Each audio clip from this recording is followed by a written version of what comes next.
de ton PC actuellement? Ah si, j'ai une 2060, Ryzen 5 3006. C'est une config d'il y a... Ouais, c'est d'il y a 2-3 ans et en vrai pour live et tout, c'est Ouais, un peu c'est chaud, chiant, quoi. ça, des fois ça crache et tout. Tu connais sûrement quelqu'un dans ton entourage ou quelqu'un que tu regardes sur des vidéos ou sur Twitch qui a un PC potable, voire un très bon PC, mais qui a des performances éclatées, comme c'est le cas de Elydia. Retenez bien sa config, c'est important plus tard dans la vidéo. Donc là, ça au fait les gens, c'est Manuzine. Aujourd'hui, on regarde comment optimiser son ordinateur parce que trop de gens ont un ordinateur ou un PC qui ont des performances pétées, vraiment trop nul à chier. Donc je vais vous donner des petits tips pour vous mettre bien, pour avoir des performances correctes, pour réduire, on va dire, si c'est pas empêcher totalement les crashs, hein, évidemment, rien n'est absolu, ça peut arriver. Hein. Donc on commence tout d'abord par la mémoire. Comme on dit souvent, un bon PC, c'est un PC avec une mémoire à bonne fréquence. Il faut toujours que votre mémoire soit à bonne fréquence. Vous avez, quand vous achetez une barrette de RAM ou un PC, des mémoires qui ont une fréquence, d'accord? La fréquence, souvent, elle est en fréquence normée.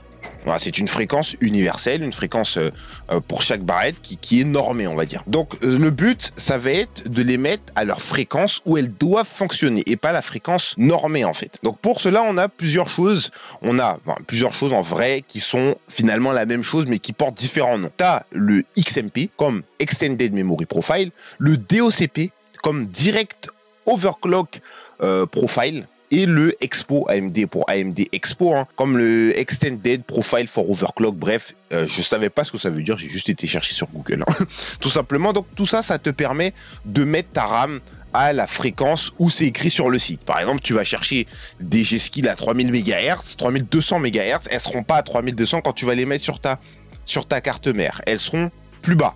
Le but, ce sera que tu les mettes à leur fréquence affichée pour bénéficier de plus de puissance. Moins de timing, donc un traitement de l'information plus rapide pour soulager ton processeur. Tout ça, c'est bénéfique pour la santé de ton ordinateur. Donc, première optimisation, Extended Memory Profile ou XMP, comme on va dire XMP, overclock de la RAM, voilà, pour la mettre à la fréquence où elle doit être, tout simplement. Donc, ça, c'est important parce que on voit beaucoup de gens qui ont des performances pétées, qui ont des vrais ordinateurs, tout ça, c'est souvent, je dis pas c'est toujours le cas, mais souvent, tu as des cas comme ça, des gens qui ont un PC depuis 1, 2, 3 ans, plusieurs années, même 9, hein, et qui laissent la RAM dormir, hein, tout simplement. Et pour ça, n'oubliez pas que l'XMP ne fonctionne pas toujours ou fait crash si vous avez quelques RAM défectueuses, hein, comme il peut être le cas sur une certaine groupe de RAM Corsair. Hein, bon, je veux pas me prononcer parce que c'est un sujet assez compliqué, mais vous avez un positionnement à respecter. Je sais que quand vous avez une carte mère, vous voulez mettre les RAM n'importe où, vous les mettez sur le premier saut de venu. Mais ça, c'est l'erreur du débutant. Même moi, je suis passé par là, j'ai fait cette bêtise quand j'étais plus jeune, évidemment. Mais la RAM, ça va toujours sur le slow 1, le slow 2 et 4, pardon. Mais moi, je refais l'erreur, le slow 2 et 4. C'est-à-dire qu'il y a un slow, si vous en avez 4 slow emplacements, vous avez un emplacement libre, une RAM, un emplacement vide, une RAM. Ça doit être comme ça. Si vous en avez que 2, jackpot, vous pouvez pas vous tromper. Donc voilà. Là, en fait, à partir du moment où vous mettez vos RAM sur le slow 2 et 4, pas de souci. Du moins, c'est censé éviter tout problème. Ensuite, numéro 2, parce qu'on en a fini avec les RAM, hein, franchement, c'était vraiment pas compliqué, les modes d'économie d'énergie. Alors, vous avez des modes d'économie d'énergie qui, de mon époque, à l'ancienne, c'était des gros modes vraiment mal optimisés, comme le AMD Spread Spectrum, comme Intel Speedstep ou Intel East, ou encore le fameux ERP Ready. Donc à mon époque, je parle d'il y a 10 ans, hein, évidemment.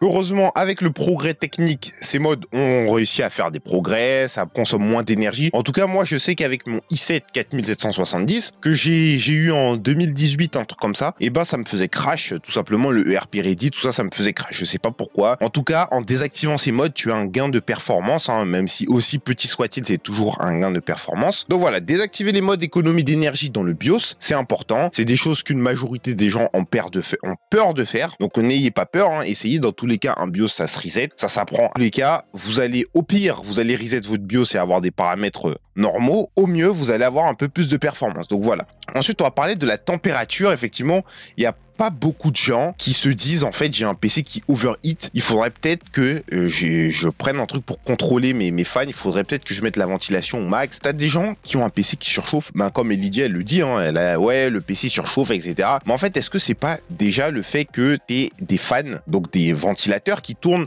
pas à fond. Ouais, des fois il fait chaud, des fois tu joues pendant des heures, tu streams pendant des heures. Est-ce que t'as pas finalement un PC qui manque de ventilation? Parfois les ventirades sont suffisants, hein. La majorité des ventirades que les gens ont sont très suffisants, mais ils ne tournent pas tout simplement. Il y en a qui ne tournent pas ou ils commencent à tourner trop tard. Donc il y a des applications qui existe pour ça, comme AI8, hein, l'application exprès pour Asus, ou FanSmart, hein, c'est pour Gigabyte, ça je crois. Et bah, quand t'as pas accès à une des deux, tu peux prendre Fan Control. Tout simplement, c'est une application gratuite qui te permet de contrôler tes ventilateurs de PC, les mettre à fond, de mettre custom, de faire une courbe. Par exemple, si ça atteint 70 degrés, tu le mets à fond, etc. Ça peut, voilà, bref, c'est un banger, tout simplement. Si vous ne savez pas quelle est votre marque de carte mère, si par exemple, vous pouvez pas installer les logiciels qui sont parfois assez compliqués à installer ou à trouver, hein, même pour les liens de téléchargement. Donc voilà, la température de votre PC est important et surtout aussi la poussière. Nettoyez votre ordinateur, s'il vous plaît, c'est important.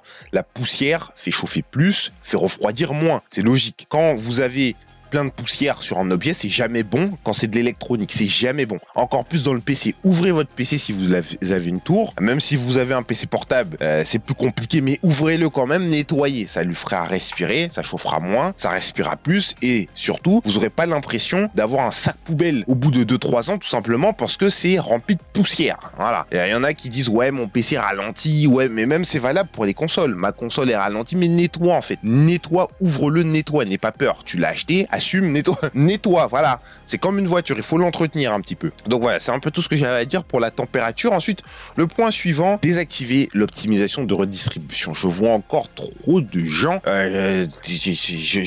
Petite anecdote, j'étais sur un stream la semaine dernière, je suis tombé sur un mec qui avait un petit souci de PC et je lui ai conseillé de désactiver l'optimisation de redistribution parce que je sais que c'est quelque chose, preuve à l'appui, un test à l'appui même si vous voulez, qui en fait te prend des ressources. Tout simplement, ça te prend des ressources. Donc qu'est-ce que ça fait l'optimisation de distribution? C'est que quand tu es connecté à un réseau, ça partage, ça télécharge ou ça envoie des données depuis des serveurs Microsoft qui te font, en fait, qui te prennent des ressources pour télécharger des mises à jour. Et ensuite, ça les envoie à d'autres personnes. Donc évidemment, c'est pas gratuit en ressources, ça prend beaucoup de ressources. Mais continuons sur l'anecdote. Ouais, j'ai conseillé au mec en question de désactiver cette option et t'as un viewer qui m'a dit bah en fait non, ton truc il sert à rien. En fait, trop de gens négligent cette option qui peut ruiner littéralement la vie d'un gamer. Vraiment, ça ruine la vie, ça te prend en connexion et ça te prend en ressources. Donc si déjà t'as un PC pas ouf, en fait tu seras encore pire. Et si t'as un PC ouf, et ben en fait ça scale. Ça te prend en pourcentage de config. Ça veut dire c'est pas, je sais pas moi, ça te prend quelques points de processeur. Non, c'est en pourcentage de ta config. Plus ta config est élevée, plus ça va te bouffer des ressources. C'est normal. Donc voilà, cette option, c'est le mal incarné. Il faut la désactiver, s'il vous plaît. Hein. Donc voilà, pour optimiser son PC, vous faites ces étapes. Normalement, vous devrez être très bien. Surtout une étape que j'ai pas rajoutée dans mon short et que j'aimerais dire aussi, c'est que si vous avez tout ce qui est des antivirus et tout, désactivez les analyses obligatoires, enfin les analyses automatiques, désactivez les recherches de mise à jour automatiques, désactivez tout ce qui est automatisé en fait. Tout ce qui est automatisé, ça veut dire c'est pas vous qui avez le contrôle. Sur un PC comme dans une voiture, vous devez avoir le contrôle sur ce que vous faites. Si vous n'avez pas le contrôle, bah vous étonnez pas qu'en pleine game de Valorant, vous ayez 500 ping. Voilà, si c'est comme, je sais pas moi, t'as ton antivirus qui commence à faire une recherche de mise à jour ou une analyse en pleine game, bah forcément. Donc faites attention à ça quand vous avez des antivirus, cherchez bien dans les paramètres pour désactiver les envois de diagnostic, il y en a beaucoup, pour désactiver les mises à jour automatiques, pour désactiver les analyses automatiques, les analyses programmées, etc. Voilà, faites attention à vous.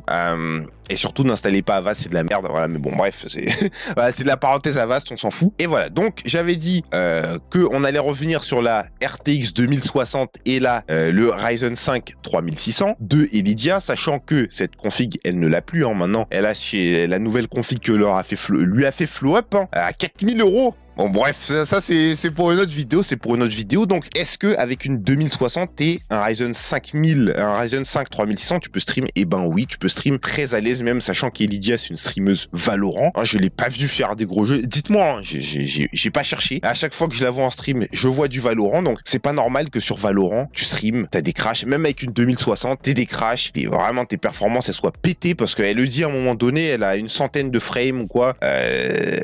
Bon, la centaine de frames, frame, c'est probable. Après, hors stream, évidemment, tu auras toujours plus de frames. Comme je dis, tu stream pas pour faire de la compète. Tu stream pour ton chat, tu stream pour tes viewers. Bon, je pense qu'elle a compris. Hein. Je pense qu'elle a compris. Elle voulait quand même se faire un petit kiff. Mais bon, ça, bref, c'est pas le sujet de la vidéo. Avec cette config, tu peux stream. Il aurait fallu, avant de péter 4000 balles, bon, je sais, vous me direz, elle a de l'argent, mais il aurait fallu quand même qu'elle optimise sa configuration, tout simplement parce que c'est pas parce que tu changes de configuration que tes problèmes disparaissent. T'as beaucoup de gens qui se disent, ouais, moi, je vais acheter un PC à 16 000 €, je vais acheter 4000 balles de PC, mes problèmes vont disparaître, ça va être trop facile, je vais avoir des putains de performances, et finalement, quand ils achètent le PC, c'est nul à chier, ils savent pas quoi en faire, ça crache, enfin, c'est pas toujours le cas, mais souvent, tu as des gens comme ça qui achètent un nouveau PC, qui pensent que ça réglera tous leurs problèmes. C'est exactement pareil, ça reste de l'informatique. C'est pas parce que tu achètes une Lamborghini qu'elle peut pas tomber en panne. C'est pas parce que tu achètes